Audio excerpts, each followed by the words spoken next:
हरे कृष्णा। आप सभी को आषाढ़ माह के शुक्ल पक्ष की देवशयनी एकादशी की हार्दिक शुभकामनाएं। आज की कथा में हम सुनेंगे देवशयनी एकादशी व्रत की संपूर्ण कथा। तो एक बार प्रेम से बोलिए श्री हरि विष्णु भगवान की जय। देवशयनी एकादशी तिथि का प्रारंभ 5 जुलाई 2025 को शनिवार शाम 6:58 से है और इसका समापन 6 जुलाई 2025 रविवार रात 9:14 तक रहेगा। हिंदू धर्मशास्त्रों के अनुसार पूरे भारतवर्ष में विभिन्न व्रत अनुष्ठान प्रचलित हैं, किंतु एकादशी व्रत कथा का महात्म्य सबसे अधिक और सभी पापों को हर लेने वाला है।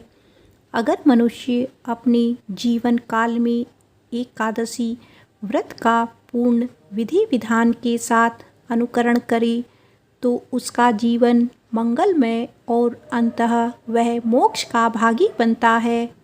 धर्मराज युधिष्ठिर जब प्रभु के श्रीमुख से योगिनी एकादशी का महात्म्य और कथा सुन तृप्त हुए और वह केशव से आषाढ़ माह के शुक्ल पक्ष को आने वाली एकादशी के बारे में पूछने लगे। युधिष्ठिर, हे मधुसूदन, आपके श्रीमुख से आषाढ़ माह के कृष्ण पक्ष को आने वाली योगिनी एकादशी का महात्म्य सुन मैं भाव विभोर हो गया।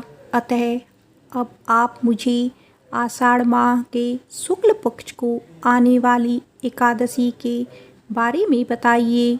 इस एकादशी को किस नाम से जाना जाता है? इस एकादशी का क्या महात्म्य है? मुझे विस्तार पूर्वक समझाइए। श्री कृष्ण बोले, हे कुंती नंदन, आषाढ़ माह के शुक्ल पक्ष में आने वाली एकादशी को देवशयनी एकादशी के नाम से जाना जाता है। इस एकादशी पर मैं अपनी शयन मुद्रा में क्षीर सागर में शयन करता हूँ और आने वाली देवोत्थानी एकादशी के पर्व पर जागृत अवस्था में आता हूँ। अब मैं तुम्हें इस दिव्य एकादशी की कथा सुनाने जा रहा हूँ जो परमपिता ब्रह्मा जी ने नारद जी को कही थी। उसी कथा का वर्णन मैं तुमसे करने जा रहा हूँ, अतः इसे तुम ध्यानपूर्वक सुनना। एक समय की बात है जब देवऋषि नारद ने अपने पिता ब्रह्मा जी से इस एकादशी के विषय में जानने की उत्सुकता दिखाई। परिणाम स्वरूप परमपिता ब्रह्मा जी ने पुत्र नारद का कथन सुनते हुए उसे एक कथा सुनाई। ब्रह्मा जी बोले, हे नारद, तुमने आज मुझे एक उत्तम प्रयोजन से इस एकादशी के विषय में जानने की जो उत्सुकता दिखाई है उससे मैं बहुत प्रसन्न हूँ। अतः मैं तुम्हें आज एक कथा सुनाने वाला हूँ, इसे तुम ध्यानपूर्वक सुनना। इस कथा के माध्यम से तुम इस एकादशी का महत्व पूर्ण रूप से जान और समझ पाओगे। सतयुग में मानधाता नामक एक चक्रवर्ती सम्राट राज्य करते थे। उनके राज्य में प्रजा बहुत सुखी थी, किंतु भविष्य में क्या हो जाए यह कोई नहीं जानता। अतः वे भी इस बात से अनभिज्ञ थे कि उनके राज्य में शीघ्र ही भयंकर अकाल पड़ने वाला है। उनके राज्य में पूरे 3 वर्ष तक वर्षा न होने के कारण भयंकर अकाल पड़ा। इस अकाल से चारों ओर त्राही त्राही मच गई। धर्म पक्ष के यज्ञ, हवन, पिंडदान, कथा, व्रत आदि में कमी हो गई। जब मुसीबत पड़ी तो धार्मिक कार्यों में प्राणी की रुचि कहाँ रह जाती है। प्रजा ने राजा के पास जाकर अपनी वेदना की दुहार दी। राजा तो इस स्थिति को लेकर पहले से ही दुखी थे। वे सोचने लगे कि आखिर मैंने ऐसा कौन सा पाप कर्म किया है जिसका दंड मुझे इस रूप में मिल रहा है। फिर इस कष्ट से मुक्ति पाने का कोई साधन करने के उद्देश्य से राजा सेना को लेकर जंगल की ओर चल दिए। वहाँ विचरण करते करते एक दिन वे ब्रह्मा जी के पुत्र अंगिरा ऋषि के आश्रम में पहुँचे और उन्हें प्रणाम किया। ऋषिवर ने आशीर्वाद उपरांत कुशल क्षेम पूछा। फिर जंगल में विचरने व अपने आश्रम में आने का प्रयोजन जानना चाहा। तब राजा ने हाथ जोड़कर कहा, महात्मन, सभी प्रकार से धर्म का पालन करता हुआ भी मैं अपने राज्य में दुर्भिक्ष का दृश्य देख रहा हूँ। आखिर किस कारण से ऐसा हो रहा है? कृपया इसका समाधान करें। यह सुनकर महर्षि अंगिरा ने कहा, हे राजन, सब युगों से उत्तम यह सतयुग है। इसमें छोटे से पाप का भी बड़ा भयंकर दंड मिलता है। इसमें धर्म अपनी चारों चरणों में व्याप्त रहता है। ब्राह्मण के अतिरिक्त किसी अन्य जाति को तप करने का अधिकार नहीं है, जबकि आपके राज्य में एक शूद्र तपस्या कर रहा है। यही कारण है कि आपके राज्य में वर्षा नहीं हो रही है। तब तक वह काल को प्राप्त नहीं होगा, तब तक यह दुर्भिक्ष शांत नहीं होगा। दुर्भिक्ष की शांति उसे मारने से ही संभव है। किंतु राजा का हृदय एक निरपराध शूद्र तपस्वी का समन करने को तैयार नहीं हुआ। उन्होंने कहा, हे देव, मैं उस निरपराध को मार दूं, यह बात मेरा मन स्वीकार नहीं कर रहा है। कृपया करके आप कोई और उपाय बताइए। महर्षि अंगिरा ने कहा, आषाढ़ माह के शुक्ल पक्ष की एकादशी का व्रत करें। इस व्रत के प्रभाव से अवश्य ही वर्षा होगी। राजा अपने राज्य की राजधानी लौट आए और चारों वर्णों सहित देवसैनी एकादशी का विधिपूर्वक व्रत किया। व्रत के प्रभाव से उनके राज्य में मूसलाधार वर्षा हुई और पूरा राज्य धन धान्य से परिपूर्ण हो गया। ब्रह्म वैवर्त पुराण में देवसैनी एकादशी के विशेष महात्म्य का वर्णन किया गया है। इस व्रत से प्राणी की समस्त मनोकामनाएं पूर्ण होती हैं। आइए अब सुनते हैं देवसैनी एकादशी की अगली कथा, जिसे सुनने मात्र से सभी मनोकामनाएं पूर्ण होती हैं। युधिष्ठिर ने भगवान श्री कृष्ण से पूछा, भगवान, पूर्णमयी एकादशी तिथि कैसे उत्पन्न हुई? इस संसार में वह क्यों पवित्र मानी गई तथा देवताओं को कैसे प्रिय है? श्री भगवान बोले, कुंती नंदन, प्राचीन समय की बात है। सतयुग में मुर नामक दानव रहता था। वह बड़ा ही अद्भुत, अत्यंत रौद्र तथा संपूर्ण देवताओं के लिए भयंकर था। उस काल रूपधारी दुरात्मा महासुर ने इंद्र को भी जीत लिया था। संपूर्ण देवता उससे परास्त होकर स्वर्ग से निकाले जा चुके थे और शंकित तथा भयभीत होकर पृथ्वी पर विचरा करते थे। एक दिन सब देवता महादेव जी के पास गए। वहाँ इंद्र ने भगवान शिव के आगे सारा हाल कह सुनाया। इंद्र बोले, महेश्वर, ये देवता स्वर्गलोक से निकाले जाने के बाद पृथ्वी पर विचर रहे हैं। मनुष्यों के बीच रहना इन्हें शोभा नहीं देता। देव, कोई उपाय बताइए। देवता किसका सहारा ले? महादेव जी ने कहा, देवराज, यहाँ सबको शरण देने वाली, सबकी रक्षा में तत्पर रहने वाले जगत के स्वामी भगवान गरुड़ध्वज विराजमान हैं। वहाँ जाओ, वे तुम लोगों की रक्षा करेंगे। भगवान श्री कृष्ण कहते हैं, युधिष्ठिर, महादेव जी की यह बात सुनकर परम बुद्धिमान देवराज इंद्र संपूर्ण देवताओं के साथ क्षीर सागर में गए, जहाँ भगवान गदाधर सो रहे थे। इंद्र ने हाथ जोड़कर उनकी स्तुति की। इंद्र बोले, देव देवेश्वर, आपको नमस्कार है। देव, आप ही पति, आप ही मति, आप ही कर्ता और आप ही कारक हैं। आप ही सब लोगों की माता और आप ही इस जगत के पिता हैं। देवता और दानव दोनों ही आपकी वंदना करते हैं। पुंडरीकाक्ष, आप दैत्यों के शत्रु हैं। मधुसूदन, हम लोगों की रक्षा कीजिए। प्रभु जगन्नाथ अत्यंत उग्र स्वभाव वाले महाबली मुर नामक दैत्य ने इन संपूर्ण देवताओं को जीतकर स्वर्ग से बाहर निकाल दिया है।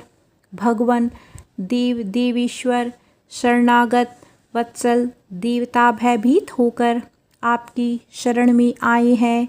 दानवों का विनाश करने वाली कमल नयन भक्त वत्सल देव देवेश्वर जनार्दन, हमारी रक्षा कीजिए, रक्षा कीजिए। भगवान, शरण में आए हुए देवता की सहायता कीजिए। इंद्र की बात सुनकर भगवान विष्णु बोले, देवराज, यह दानव कैसा है, उसका रूप और बल कैसा है तथा उस दुष्ट के रहने का स्थान कहाँ है। देवराज इंद्र बोले, देवेश्वर, पूर्व काल में ब्रह्मा जी के वंश में ताजंग नामक एक महान असुर उत्पन्न हुआ था, जो अत्यंत भयंकर था। उसका पुत्र मुर दानव के नाम से विख्यात है। वह भी अत्यंत उत्कट, महापराक्रमी और देवताओं के लिए भयंकर है। चंद्रावती नाम से प्रसिद्ध एक नगरी है, उसी में स्थान बनाकर वह निवास करता है।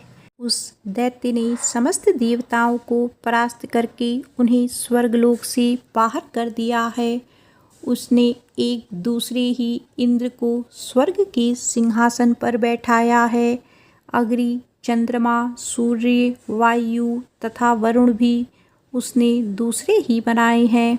जनार्दन, मैं सच्ची बात बता रहा हूँ, उसने सब कोई दूसरे ही कर लिए हैं। देवताओं को तो उसने उनके प्रत्येक स्थान से वंचित कर दिया है। इंद्र की यह बात सुनकर भगवान जनार्दन को बड़ा ही क्रोध आया। उन्होंने देवताओं को साथ लेकर चंद्रावती नगरी में प्रवेश किया। भगवान गदाधर ने देखा कि दैत्यराज बारंबार गर्जना कर रहा है और उससे परास्त होकर संपूर्ण देवता दसों दिशाओं में भाग रहे हैं। अब वह दानव भगवान विष्णु को देखकर बोला, खड़ा रहे, खड़ा रहे। उसकी यह ललकार सुनकर भगवान के नेत्र क्रोध से लाल हो गए। वे बोले, अरे दुराचरी दानव, मेरी इन भुजाओं को देख। यह कहकर श्री हरि विष्णु जी ने अपने दिव्य बाणों से सामने आए हुए दुष्ट दानवों को मारना आरंभ किया। दानव भय से विह्वल हो उठे। पांडुनंदन, तत्पश्चात श्री विष्णु ने दैत्य सेना पर चक्र का प्रहार किया। उससे छिन्न भिन्न होकर सैकड़ों योद्धा मौत के मुख में चले गए। इसके बाद भगवान मधुसूदन बद्रिका आश्रम को चले गए। वहाँ सिंहावती नाम से गुफा थी, जो 12 योजन लंबी थी। उस गुफा में एक ही दरवाजा था। भगवान विष्णु उसी में सो गए। वह दानव मुर भगवान को मार डालने के उद्देश्य से उनके पीछे पीछे तो लगा ही था, अतः उसने भी उसी गुफा में प्रवेश किया। वहाँ भगवान को सोते देख उसे बड़ा हर्ष हुआ। उसने सोचा, यह दानवों को भय देने वाला देवता है, अतः निसंदेह इसे मार डालूंगा। दानव के इस प्रकार विचार करते ही भगवान विष्णु के शरीर से एक कन्या प्रकट हुई, जो बड़ी ही रूपवती, सौभाग्यशालिनी तथा दिव्य अस्त्र शस्त्रों से सुसज्जित थी। वह भगवान के तेज के अंश से उत्पन्न हुई थी। उसका बल और पराक्रम महान था। दानवराज मुर ने उस कन्या को देखा। कन्या ने युद्ध का विचार करके दानव के साथ युद्ध के लिए याचना की। युद्ध छिड़ गया। कन्या सब प्रकार की युद्ध कला में निपुण थी। वह मुर नामक महान असुर उसके हुंकार मात्र से राख का ढेर हो गया। दानव के मारे जाने पर भगवान जाग उठे। उन्होंने दानव को धरती पर इस प्रकार निष्प्राण पड़ा देखकर कन्या से पूछा, मेरा यह शत्रु अत्यंत उग्र और भयंकर था, किसने इसका वध किया है? कन्या बोली, स्वामी, आपके ही प्रसाद से मैंने इस महादैत्य का वध किया है। श्री भगवान ने कहा, कल्याणी, तुम्हारे इस कर्म से तीनों लोकों के मुनि और देवता आनंदित हुए हैं। अतः तुम्हारे मन में जैसी इच्छा हो उसके अनुसार मुझसे कोई वर मांग लो। देव दुर्लभ होने पर भी वह वर मैं तुम्हें दूंगा, इसमें तनिक भी संदेह नहीं है। वह कन्या साक्षात एकादशी ही थी। कन्या ने कहा, प्रभु, यदि आप प्रसन्न हो तो मैं आपकी कृपा से सब तीनों में प्रधान, समस्त विग्रहों का नाश करने वाली तथा सब प्रकार की सिद्धि देने वाली देवी हूँ। जो लोग आप में भक्ति रखते हुए मेरे दिन को उपवास करेंगे उन्हें सब प्रकार की सिद्धि प्राप्त हो। जो लोग उपवास करके मेरी व्रत का पालन करें उन्हें आप धन, धर्म और मोक्ष प्रदान कीजिए। श्री विष्णु बोले, कल्याणी, तुम जो कुछ चाहती हो वह सब पूर्ण होगा। भगवान श्री कृष्ण कहते हैं, युधिष्ठिर, ऐसा वर पाकर महाव्रत एकादशी बहुत प्रसन्न हुई। दोनों पक्षों की एकादशी समान रूप से कल्याण करने वाली है। इसमें शुक्ल और कृष्ण का भेद नहीं करना चाहिए। यदि उद्या काल में थोड़ी सी एकादशी, मध्य में पूरी द्वादशी और अंत में किंचित त्रयोदशी हो तो वह त्रिशिप्रा एकादशी कहलाती है। वह भगवान को बहुत ही प्रिय है। यदि एक त्रिशिप्रा एकादशी को उपवास कर लिया जाए तो 1000 एकादशी व्रतों का फल प्राप्त होता है तथा इसी द्वादशी में पारण करने पर 1000 गुना फल माना गया है। अष्टमी, एकादशी, षष्ठी, तृतीया और चतुर्थी ये यदि पूर्व तिथि से विद्र हो तो इनमें व्रत नहीं करना चाहिए। पर्वतनी तिथि से युक्त होने पर ही इनमें उपवास का विधान है। पहले दिन में और रात में भी एकादशी हो तथा दूसरे दिन केवल प्रातःकाल एक दंड एकादशी रहे तो पहली तिथि का परित्याग करके दूसरे दिन की द्वादशी युक्त एकादशी को ही उपवास करना चाहिए। यह विधि मैंने दोनों पक्षों की एकादशी के लिए बताई है। जो मनुष्य एकादशी को उपवास करता है वह वैकुंठ धाम में जाता है, जहाँ साक्षात भगवान गरुड़ ध्वज विराजमान रहते हैं। जो मानव हर समय एकादशी के महात्म्य का पाठ करता है उसे 1000 गोदान के पुण्य का फल प्राप्त होता है। जो दिन या रात में भक्ति पूर्वक इस महात्म्य का श्रवण करते हैं वे निसंदेह ब्रह्म हत्या आदि पापों से मुक्त हो जाते हैं।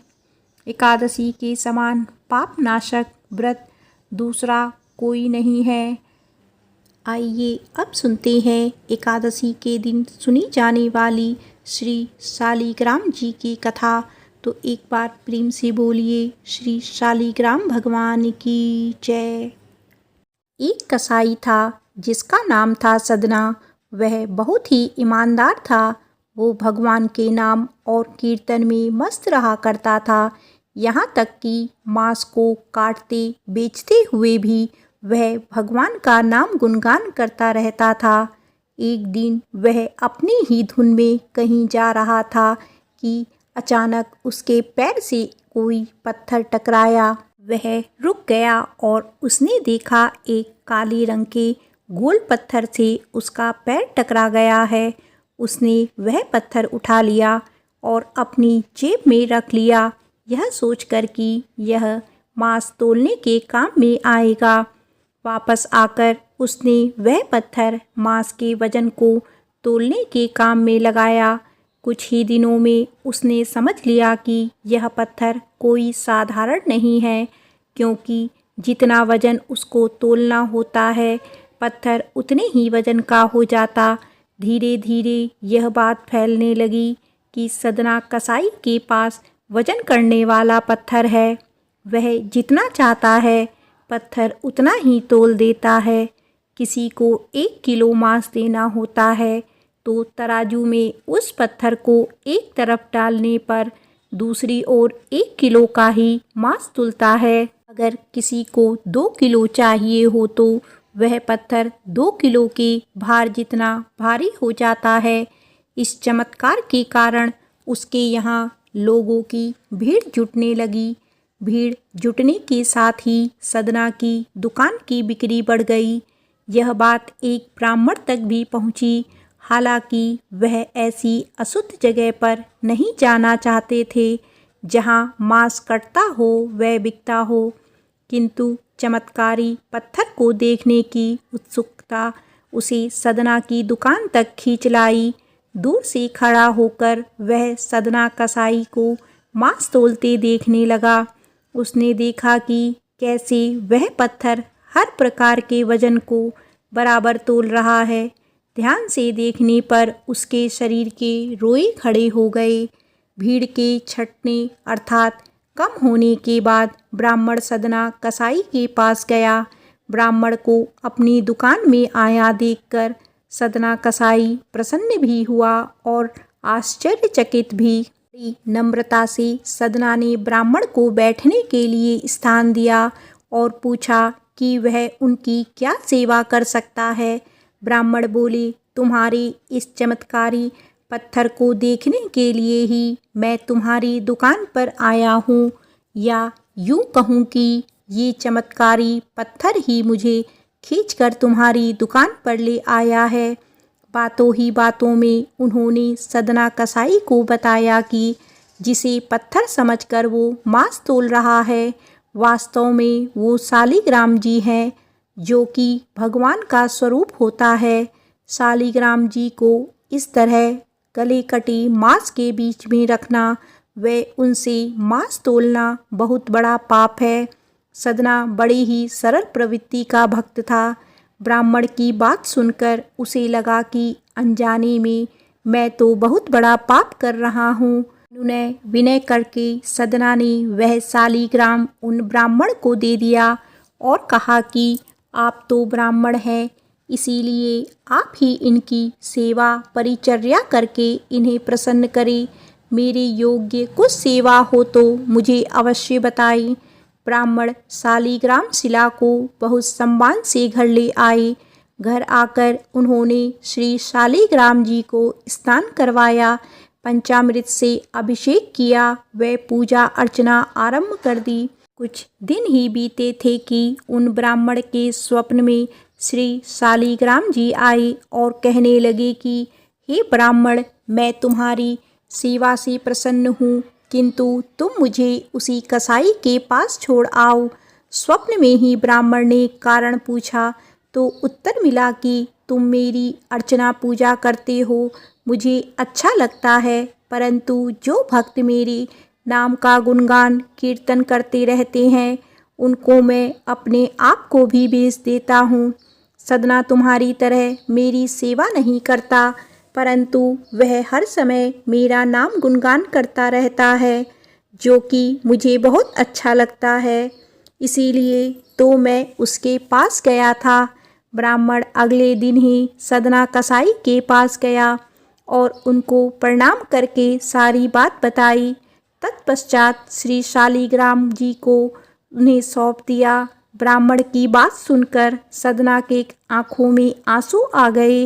मन ही मन उन्होंने मांस बेचने और खरीदने के कार्य को तिलांजलि देने की सोची और निश्चय किया कि यदि मेरे ठाकुर को कीर्तन पसंद है तो मैं अधिक से अधिक समय नाम कीर्तन ही करूँगा। एक बार प्रेम से बोलो श्री शालिग्राम भगवान की जय। आइए अब सुनते हैं एकादशी के दिन सुनी जाने वाली भगवान श्री हरि की सच्ची कथा, जिसे सुनने मात्र से दुख दरिद्रता समाप्त हो जाती है। कन्नौज में एक ब्राह्मण रहता था, उसका नाम अजामिल था। यह अजामिल बड़ा शास्त्रज्ञ और शील सदाचार और सद्गुणों का तो यह खजाना ही था।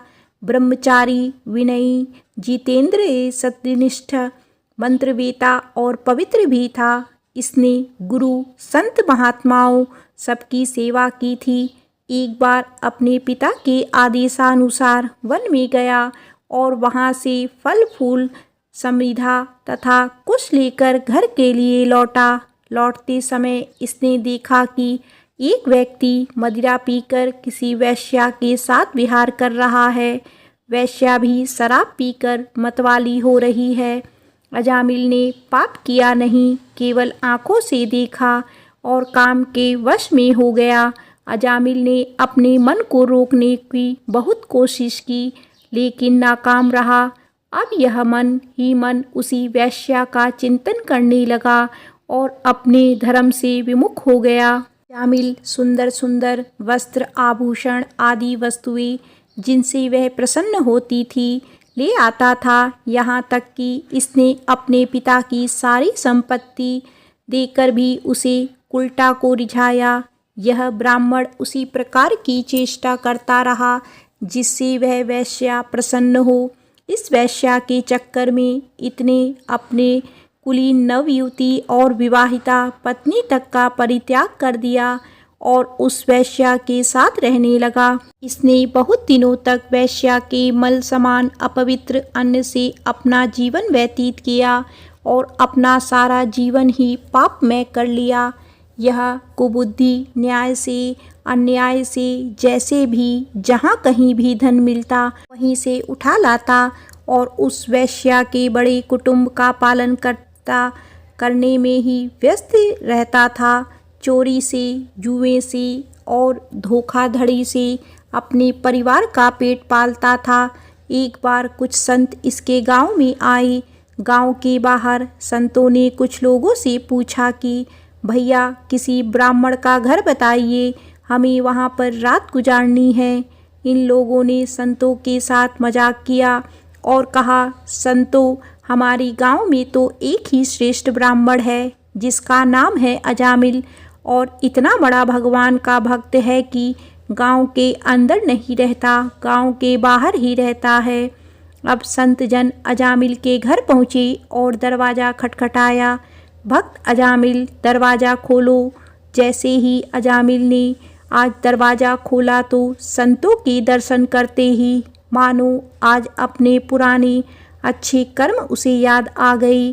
संतों ने कहा कि भैया रात बहुत हो गई है, आप हमारे लिए भोजन और सोने का प्रबंध कीजिए। अजामिल ने सुंदर भोजन तैयार करवाया और संतों को करवाया। जब अजामिल ने संतों से सोने के लिए कहा तो संत कहते हैं, भैया हम प्रतिदिन सोने से पहले कीर्तन करते हैं, यदि आपको समस्या ना हो तो हम कीर्तन कर लें। अजामिल ने कहा, आप ही का घर है महाराज, जो दिल में आए सो करो। संतों ने सुंदर कीर्तन प्रारंभ किया और उस कीर्तन में अजामिल बैठा। सारी रात कीर्तन चला और अजामिल की आंखों से खूब आंसू गिरे, मानो आज आंखों से आंसू नहीं पाप धुल गए हैं।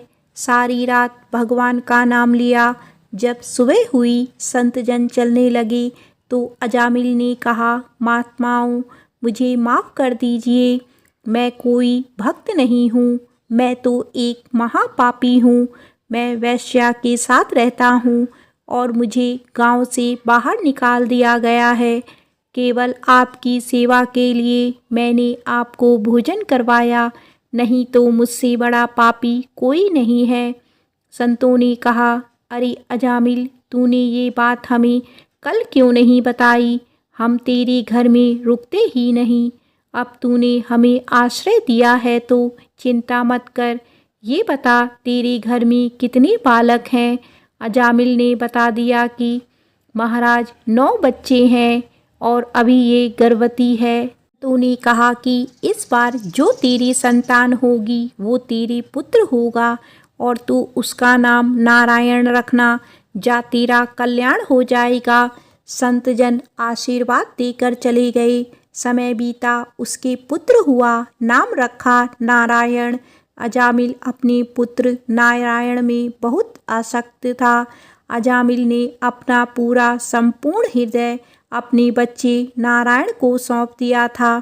हर समय अजामिल कहता था कि नारायण भोजन कर लो, नारायण पानी पी लो, नारायण तुम्हारा खेलने का समय है, तुम खेल लो। हर समय नारायण नारायण करता था। इस तरह 88 वर्ष बीत गए। वह अतिशय मूढ़ हो गया था। उसे इस बात का पता ही ना चला कि मृत्यु मेरे सिर पर आ पहुंची है। अब वह अपने पुत्र बालक नारायण के संबंध में ही सोचने विचारने लगा। इतने में ही अजामिल ने देखा कि उसे ले जाने के लिए यमराज के दूत आए हैं और वह नारायण नारायण पुकारने लगा। भगवान के पार्षदों ने देखा कि यह मरते समय हमारे स्वामी भगवान नारायण का नाम ले रहा है, उनके नाम का कीर्तन कर रहा है। अतः वे बड़े वेग से झटपट वहाँ आ पहुँचे। उस समय यमराज के दूत दासीपति अजामिल के शरीर में से उसके सूक्ष्म शरीर को खींच रहे थे। विष्णु दूतों ने बलपूर्वक रोक दिया। उनके रोकने पर यमराज के दूतों ने उनसे कहा, अरे धर्मराज की आज्ञा का निषेध करने वाले तुम लोग हो कौन? तुम किसके दूत हो? कहाँ से आए हो? और इसे ले जाने से हमें क्यों रोक रहे हो? यमदूत ने इस प्रकार कहा। तब भगवान नारायण के आज्ञाकारी पार्षदों ने हंसकर कहा, यमदूतों, यदि तुम लोग सचमुच धर्मराज के आज्ञाकारी हो तो हमें धर्म का लक्षण और धर्म का तत्व सुनाओ। का पात्र कौन है? यमदूतों ने कहा, वेदों ने जिस कर्मों का विधान किया है वे धर्म है और जिनका निषेध किया है वे अधर्म है। वेद स्वयं भगवान के स्वरूप हैं। वे उनके स्वाभाविक श्वास प्रवास एवं स्वयं प्रकाश ज्ञान है, ऐसा हमने सुना है। पाप कर्म करने वाले सभी मनुष्य अपने अपने कर्मों के अनुसार दंडनीय होते हैं। भगवान श्री हरि विष्णु जी के पार्षदों ने कहा, यमदूतों, यह बड़े आश्चर्य और खेद की बात है कि धर्मज्ञों की सभा में अधर्म प्रवेश कर रहा है, क्योंकि वहाँ निरपराध और अदंडनीय व्यक्तियों को व्यर्थ में ही दंड दिया जाता है। यमदूतों, इनके कोटि कोटि जन्मों की पाप राशि का पूरा पूरा प्रायश्चित कर लिया है, क्योंकि इसने विवश होकर ही सही भगवान के परम कल्याण में मोक्षप्रद नाम का उच्चारण किया है। जिस समय इसने नारायण इन 4 शब्दों का उच्चारण किया, उसी समय केवल इतने से ही इस पापी के समस्त पापों का प्रायश्चित हो गया। चोर, शराबी, मित्रद्रोही, ब्रह्मघाती, गुरुपत्नीगामी ऐसे लोगों का सत्संगी, स्त्री, राजा, पिता और गाय को मारने वाला, चाहे जैसा और चाहे जितना बड़ा पापी हो, सभी के लिए यही इतना ही सबसे बड़ा प्रायश्चित है कि भगवान के नामों का जाप किया जाए, क्योंकि भगवान नामों के उच्चारण से मनुष्य की बुद्धि भगवान के गुण लीला और स्वरूप में रम जाती है और स्वयं भगवान की उसके प्रति आत्मीय बुद्धि हो जाती है। तुम लोग अजामिल को मत ले जाओ, इतने सारे पापों का प्रायश्चित कर लिया है, क्योंकि इसने मरते समय भगवान के नाम का उच्चारण किया है। इस प्रकार भगवान के पार्षदों ने भागवत धर्म का पूरा पूरा निर्णय सुना दिया और अजामिल को यमदूतों के पास से छुड़ाकर मृत्यु के मुख से बचा लिया। भगवान की महिमा सुनते ही अजामिल के हृदय में शीघ्र ही भक्ति का उदय हो गया। अब वह अपने पापों को याद करके बड़ा पश्चाताप करने लगा। अजामिल मन ही मन सोचने लगा, अरे मैं कैसा इंद्रियों का दास हूँ। मैंने एक दासी के गर्भ से पुत्र उत्पन्न करके अपना ब्राह्मण तत्व नष्ट कर दिया। यह बड़े दुख की बात है। धिक्कार है, मुझे बार बार धिक्कार है। मैं संतों के द्वारा निंदित हूँ, पापात्मा हूँ। मैंने अपने कुल में कलंक का टीका लगा दिया। मेरे माँ बाप बूढ़े और तपस्वी थे, मैंने उनका भी परित्याग कर दिया। मैं कितना कृतज्ञ हूँ। मैं अब अवश्य ही अत्यंत भयावह नरक में गिरूंगा, जिसमें गिरकर धर्मघाती पापात्मा कामी पुरुष अनेक प्रकार की यम यातना भोगते हैं। कहाँ तो मैं महाकपटी, पापी, निर्लज और ब्रह्म तेज को नष्ट करने वाला, तथा कहाँ भगवान का वह परम मंगलमय नारायण नाम। अब मैं अपने मन, इंद्रियां और प्राणों को वश में करके ऐसा प्रयत्न करूँगा कि फिर अपने को घोर अंधकार में नरक में ना डालूं। मैंने यमदूतों से डर के अपने पुत्र नारायण को पुकारा और भगवान के पार्षद प्रकट हो गए। यदि मैं वास्तव में नारायण को पुकारता तो क्या आज श्री नारायण मेरे सामने प्रकट नहीं हो जाते। अब अजामिल के चित्त से संसार के प्रति तीव्र वैराग्य हो गया है। वे सबसे संबंध और मोह को छोड़कर हरिद्वार चले गए। उस देव स्थान में जाकर वे भगवान के मंदिर में आसन पर बैठ गए और उन्होंने योग मार्ग का आश्रय लेकर अपनी सारी इंद्रियों को अन्य विषयों से हटाकर मन भगवान श्री हरि विष्णु में लीन कर लिया और मन को बुद्धि में मिला दिया। इसके बाद आत्मचिंतन के द्वारा उन्होंने बुद्धि को विषयों से पृथक कर लिया तथा भगवान के धाम अनुभव स्वरूप पर ब्रह्म को में जोड़ दिया। इस प्रकार जब अजामिल की बुद्धि त्रिगुणमयी प्रकृति से ऊपर उठकर भगवान के स्वरूप में स्थित हो गई, तब उन्होंने देखा कि उनके सामने वे ही चारों पार्षद जिन्हें उन्होंने पहले देखा था खड़े हैं। अजामिल ने सिर झुकाकर उन्हें नमस्कार किया। उनका दर्शन पाने के बाद उन्होंने उस तीर्थ स्थान में गंगा के तट पर अपना शरीर त्याग दिया और तत्काल भगवान के पार्षदों का स्वरूप प्राप्त कर लिया। अजामिल भगवान के पार्षदों के साथ स्वर्णमय विमान पर आरूढ़ होकर आकाश मार्ग से भगवान लक्ष्मीपति के निवास स्थान वैकुंठ को चले गए। प्रेम से बोलो श्री हरि विष्णु भगवान की जय।